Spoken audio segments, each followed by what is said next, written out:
Good evening. Welcome back to another video on Python fundamentals.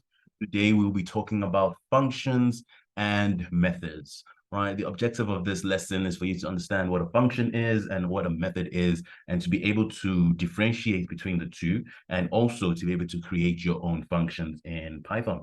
So in our previous lessons, we have been working with functions, right?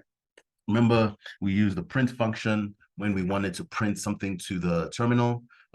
We would use the print function, and then we would also use the input function where we wanted to collect an input from the user. And remember in the session where we wanted to convert the typecasting episode where we wanted to convert from one type to another, where we used functions such as float, int, and string, or short for string, right? And then also in the previous lesson, we spoke about the length of the items in the list. How do we do that? We can use the len function. So all those that I just mentioned are examples of built-in functions in Python. And then methods. Remember, we spoke about methods. I don't know if we spoke about it, but we use them in the lists video where we used the append, the insert, the pop, and the remove. Right now, so the difference between a function and a method is quite subtle, right? So a function essentially is something that can be, it's not based on the data. So you input data into it, right? And then it does a process and spits out a result, or it makes a change in your code, right? Or it's either returns a result or it prints something out, right?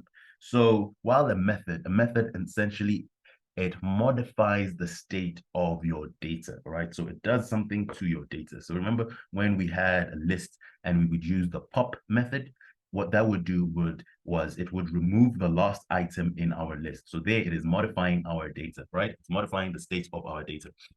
So the difference between a function and a method essentially is a method belongs to a specific data type, right? So you can't use the pop method for something like an integer, right? But you can use it for a list. So there are other methods that you could use on a list or on a string, so it's dependent on the data type. While a function, you can put in any data type and then the function would manipulate that. But when I say manipulate that, I'll show you in the next slide. So what is a function essentially? So it says a function is a reusable block of code that is used to perform a single related action. So let's say you're writing a program and you see that you are repeating yourself, you're doing the same instruction over again. So what you could do is encapsulate this set of instructions into a function, right? So that you don't have to write out the 5 lines or how many number of lines that you're writing just to do the same thing over and over again. You could just put this algorithm or set of instructions into a single function, right? And that also improves the readability of your code. So that's one of the benefits of writing functions. It improves the readability of your code, and it also ensures that you are not repeating yourself, right? So how does it work? You have an input, right? You have data that you give into your function, and then you have a set of instructions that you want to do. And then the output, you can either return an output, a result, or return some modified data to the user, or you can, or let me not say to the user, but to the code, to the program, or you can print out something to the user to see, right? So there are two types of functions that the types of functions that we have right now. So standard library functions, right? So these are built in, they come with Python. And like I mentioned it earlier, we have prints and sum. This is the sum like a list or something, the number of values in a list. You have the len, you have input, and you have others that we have not spoken about. But as you grow in your Python journey, you will definitely encounter them. And then you have user-defined functions, right? These are functions that are created by the programmer to implement a specific task, right? So let's do it. So now this is a syntax for how you create a function in Python. So you have define the keyword, see it's blue, and then you have the function name. So ensure that it's relevant to the operation that this function is going to do. And then you have an input, and on this, you see that this is a positional argument. And then the next one is a keyword argument, right? So you can have positional arguments, and essentially how it would work is the input, the parameter that you put in here by position, right? So the function will use that in the code, right? So, and then take it by position. Let's say you have input A, then you define a variable somewhere in your function body, and that function that parameter would take the value, or that variable would take the value of the parameter based on the position, all right? And then you have keyword arguments. So these are specified by the keyword. But let me show you. We have, okay, I'll show you the next slide. So the function flow of control, right? So this is how essentially a function works. So you see, so essentially you define your function, and then in your line of code, you will now execute the function. You will call it, you invoke it, right? And now the program enters the function, right? And then we exit the main program.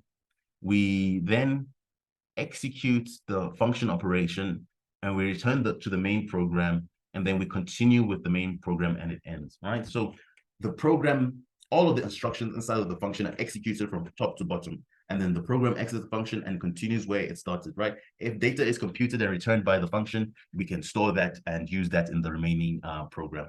So how to write a function. So you have to understand the purpose of the function, first of all. So when you're writing a function, you have to know what you want at the end and what you want, how. So you have an input and you want an output. So what must I do to my input to get my output? So you have to understand the purpose. So you have to understand the data type that you need, the data type that you're getting, and how you can convert the data type that you need from the data type that you get, right?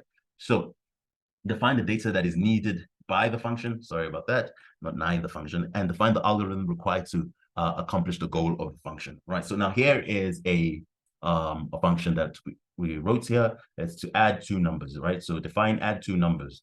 And now it takes an A and B, and these are positional arguments, because positional parameters, because they don't have a keyword. I didn't write B is equals to a value. I wrote just A and B. So it's just going to take whatever I put into this function when I call it, that's going to be assigned to A. Whatever I put followed by A, that's going to be assigned to B. And essentially what this is now doing is going to say return the sum of A and B, right? So it's going to return this as a variable. And then I say test is equals to, and this is how you call a function. So I put in 10 and 20, and then the code is going to enter my function and say, okay, well, all I have to do is return A plus B. And it's going to say, well, I'm going to print the test, remember, built-in function, print the test.